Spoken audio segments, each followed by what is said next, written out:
Snoozecast, the podcast designed to help you fall asleep. Find us on snoozecast.com and follow us on Instagram at Snoozecast to find behind-the-scenes content. If you'd like to get an email once a week with upcoming sleep stories and other news, subscribe to the Snoozeletter at snoozecast.com. This episode is brought to you by our Patreon supporters and by the sounding of trumpets. Tonight, we'll read another story from the King Arthur series written by Maude Radford Warren, How Sir Lancelot Saved the Queen. If you'd like to listen to this whole series easily in order, go to snoozecast.com/series. King Arthur was a legendary British leader who, according to medieval histories and romances, led the defense of Britain against Saxon invaders in the late 5th and early 6th centuries. This episode will feature Sir Lancelot and Queen Guinevere.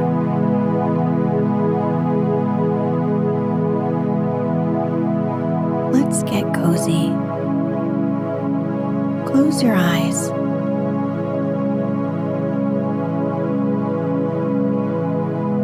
Relax your body into the softness of your bed.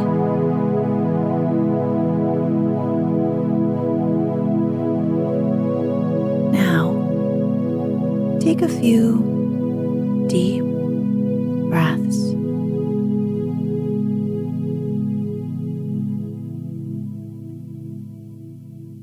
One beautiful day in May, Queen Guinevere invited 10 ladies and 10 knights to ride a Maying with her the next morning in the woods.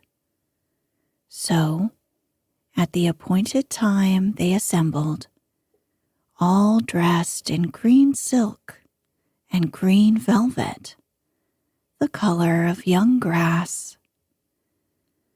The knights wore white plumes in their helmets, and the ladies wore white May blossoms in their hair.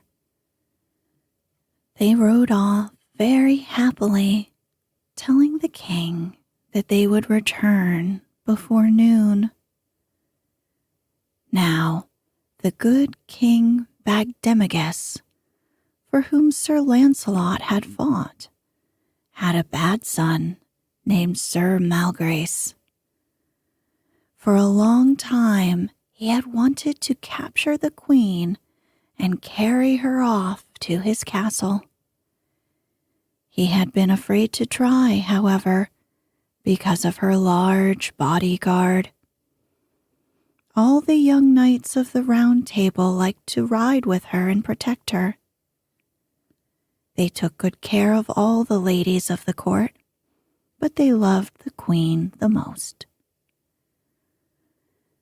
When Sir Malgrace heard that the queen was out a Maying with only a few knights, and these not fully armed, he determined to take her prisoner. So he called together 80 men-at-arms and 100 archers and set out. Soon he came upon her and her attendants. They were sitting on a little hill, with wreaths of flowers and leaves on their arms and necks. Before they could rise to their feet, Sir Malgrace and his men dashed upon them. "Traitor!" cried the queen.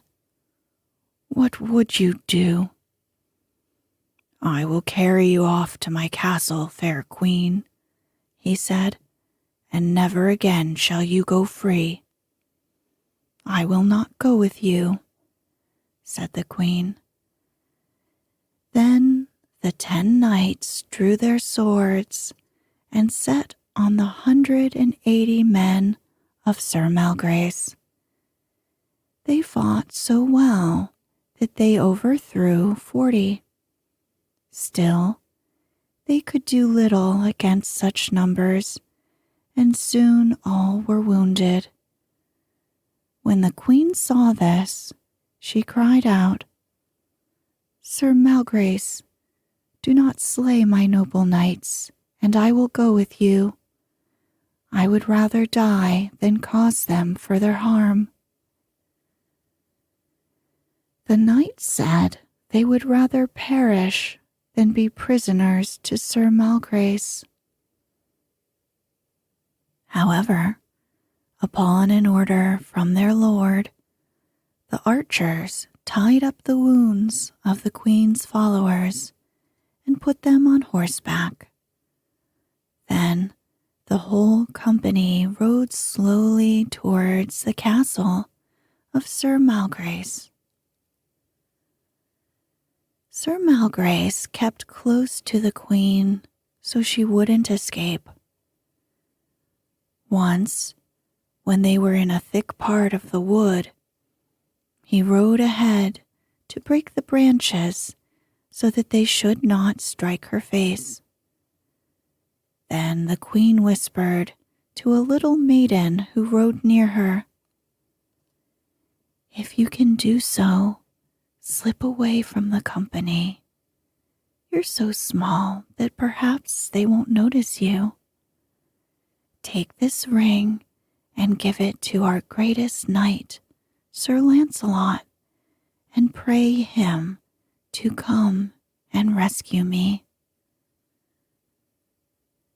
The little maid waited until she thought the time for escape had come, and rode off as quietly as she could.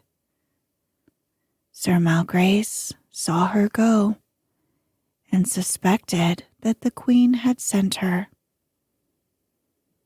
He ordered his archers to aim at the child, but she escaped unhurt. "Madam," said Sir Malgrace to the queen, "I know well that you have sent for Sir Lancelot, but you may be sure that hither he shall never come." Then Sir Malgrace ordered his archers to stand guard on the road and shoot down any knight they saw.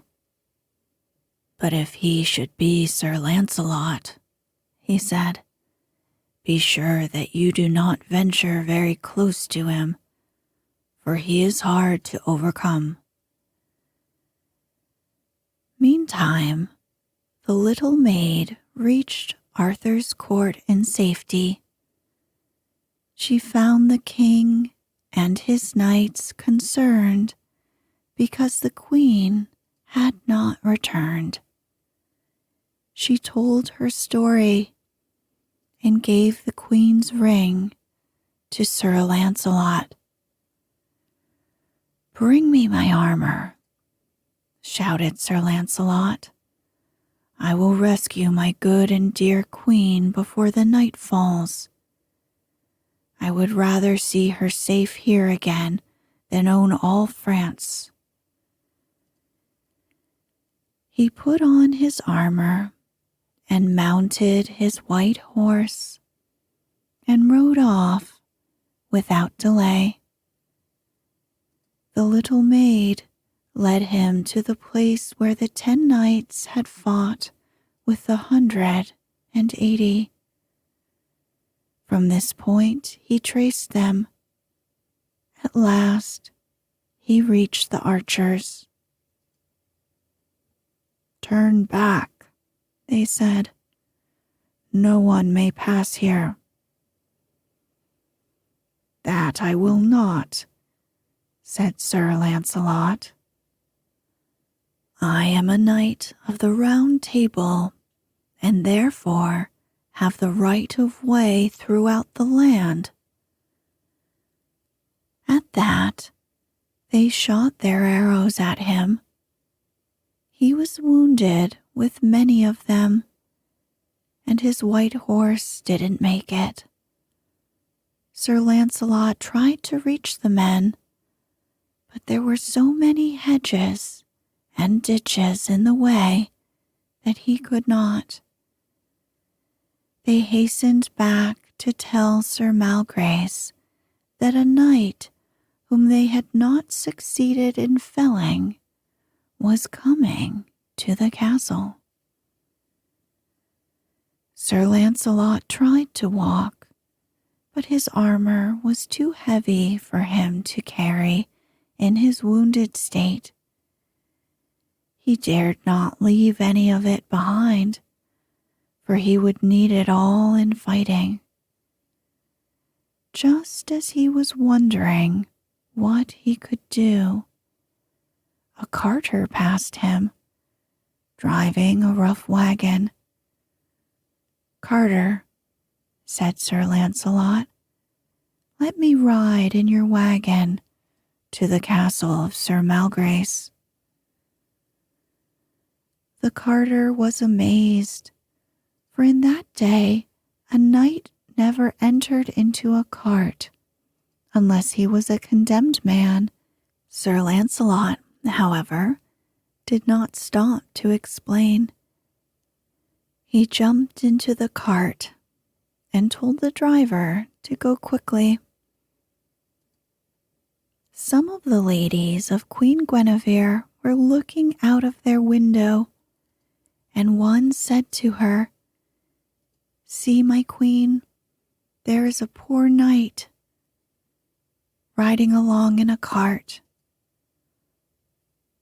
The queen looked out of the window and recognized Sir Lancelot by the 3 lions blazoned upon his shield. She was overjoyed and waved him a glad greeting as he came up to the castle gate. Sir Lancelot beat on the gate with his shield and cried, "Come out, false traitor, Sir Malgrace. Come out and fight. If you do not, you will be branded as a coward forever." At first, Sir Malgrace thought that he would keep his gates shut fast and not answer the challenge. But in those days, it was a sign of great cowardice not to accept a challenge. Moreover, Sir Lancelot had been able to reach the castle in spite of the archers, and he was afraid other knights of the Round Table might do the same. Then they would besiege him and force him to surrender. Still, he was afraid to fight. So he went to Queen Guinevere and said, "Fair queen, remember how I saved your 10 knights. Now I am sorry I took you prisoner. I beg that you will go to Sir Lancelot and urge him not to fight. Then I will entertain him in this castle with the best I have, and tomorrow you shall go back to the court."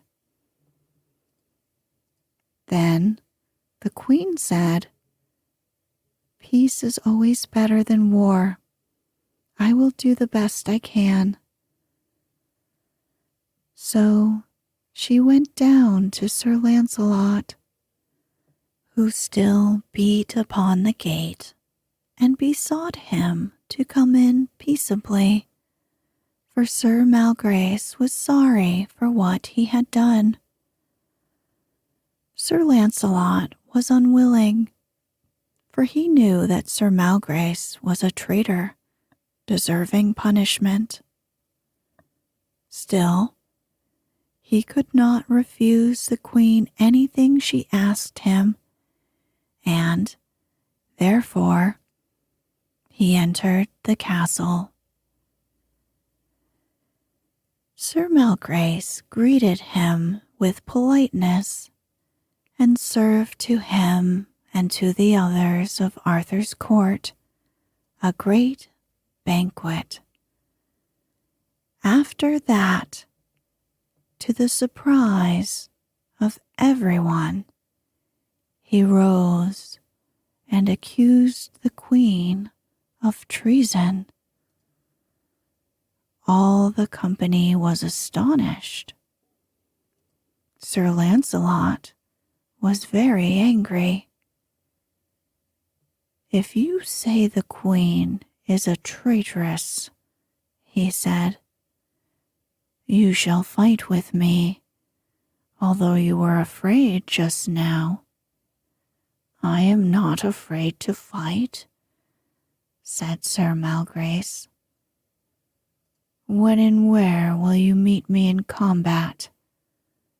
asked Sir Lancelot. "In 8 days," replied Sir Malgrace, "in the field near Westminster." Sir Lancelot agreed to this. Then Queen Guinevere rose with all her attendants and went into the courtyard. Their horses were brought them, and they mounted. Sir Lancelot was the last to pass out of the banquet hall. As he was going through the door, he stepped upon a trap which Sir Malgrace had prepared for him.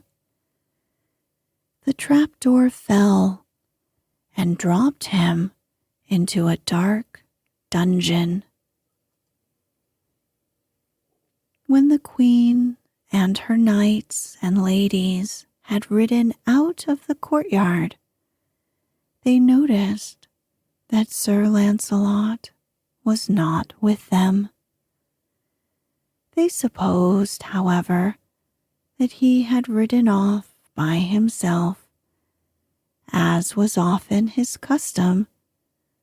So they went without him to Camelot and told the king what had happened. He was very angry at Sir Malgrace's accusation, but he was sure that Sir Lancelot would punish Sir Malgrace and so vindicate Queen Guinevere.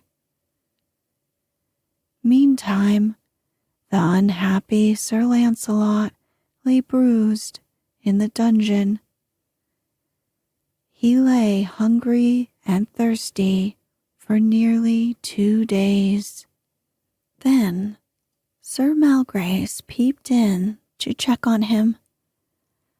"Ah, traitor!" cried Sir Lancelot.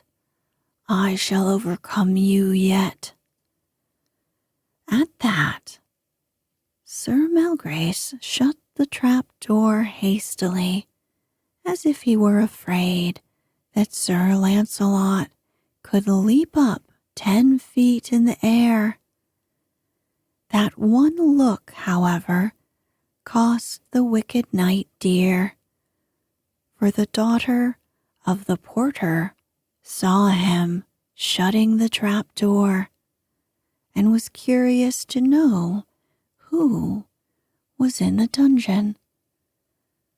So, at night she opened the trap door and let herself down by a rope.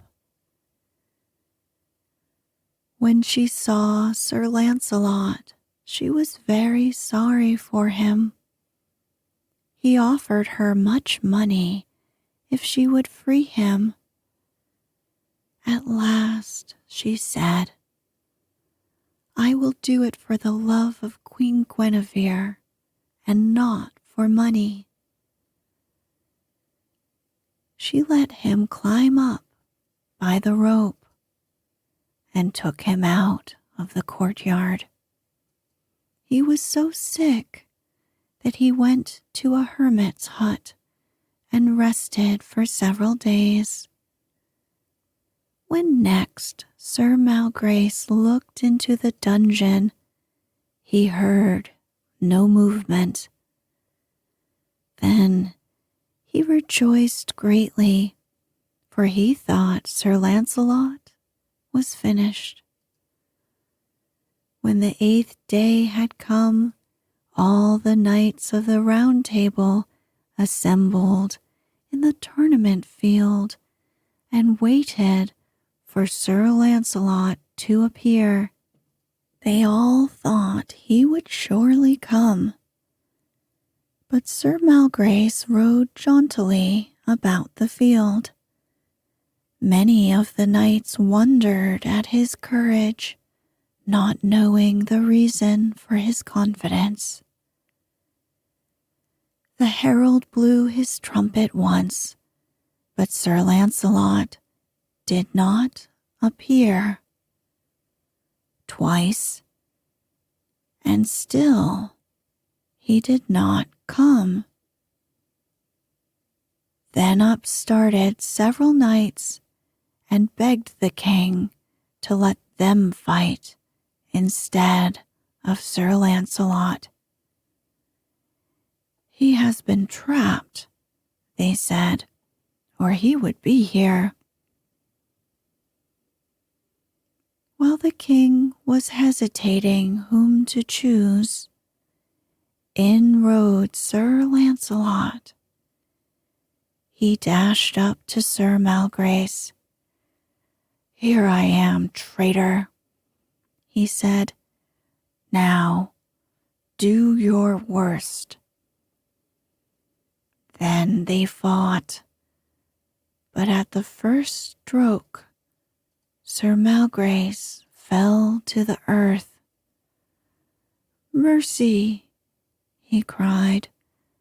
"I yield to you, Sir Knight. Do not slay me. I put myself in the king's hands and yours." Sir Lancelot was much vexed. Since the man had asked for mercy, he could not slay him. So he said, "What, coward? Would you stop already? Shame upon you. Get up and fight." "I shall not rise unless you take me as one who has yielded," answered the knight. Then Sir Lancelot said, "Traitor, I will make you this offer. I will take off my helmet, unarm my left side, and tie my left hand behind my back. In that way, I will fight with you." Upon hearing this, Sir Malgrace rose to his feet, sure now of felling Sir Lancelot. "My lord king," cried Sir Malgrace, "you have heard this offer. I accept." The king was very sorry that Sir Lancelot had made the offer. However, it was impossible to withdraw it. A squire came and disarmed Sir Lancelot, so that his head and left side were without cover. And since he had only one arm to fight with, he could not use his shield. Then Sir Malgrace dashed at him, aiming for his left side. Sir Lancelot waited till he was very near, and then lightly stepped aside. Before Sir Malgrace could turn, Sir Lancelot lifted his spear and struck his enemy such a blow that he broke his breastplate and pierced his heart. The body of Sir Malgrace was carried off the field and taken to the castle of his good father. Queen Guinevere was proclaimed innocent of treason, and Sir Lancelot was honored more than ever by his king and his queen.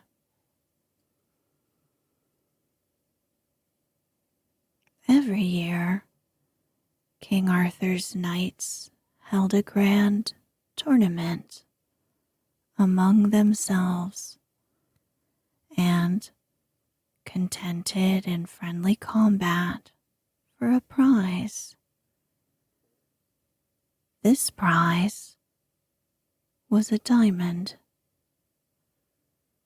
Once, in the early days of his kingship, Arthur was walking on a craggy hill when he came upon the remains of a man who had once been a ruler. There was still a gold crown set with 9 large diamonds. King Arthur took the crown and had the diamonds unset. Each year, at the friendly tournament, he gave one of these diamonds as a prize. There had been 8 tournaments, and at each Sir Lancelot had won the diamond. The jewel that was to be given as a prize at the 9th tournament was the largest and most beautiful of all. Everyone, of course, expected that Sir Lancelot would win it, but only a few days before the contest, he announced to the king that he would not compete. Then the queen was vexed, for she loved Sir Lancelot more than all the other knights, and it gave her great joy to see him always successful in the tournaments. Therefore, she urged him to change his decision. "My queen," he said, "I told the king I would not fight." The queen replied, "My advice is that you go in disguise. The knights who contest with you do so but half-heartedly, for they know your great fame and feel sure of failure. If they did not know who you were, they would fight better and win more glory for themselves. Then fight as a stranger knight, and afterwards explain to the king." Sir Lancelot took her advice. He rode away over the woods and hills till he came to the castle of Astolat, where he decided to stop and ask for a disguise.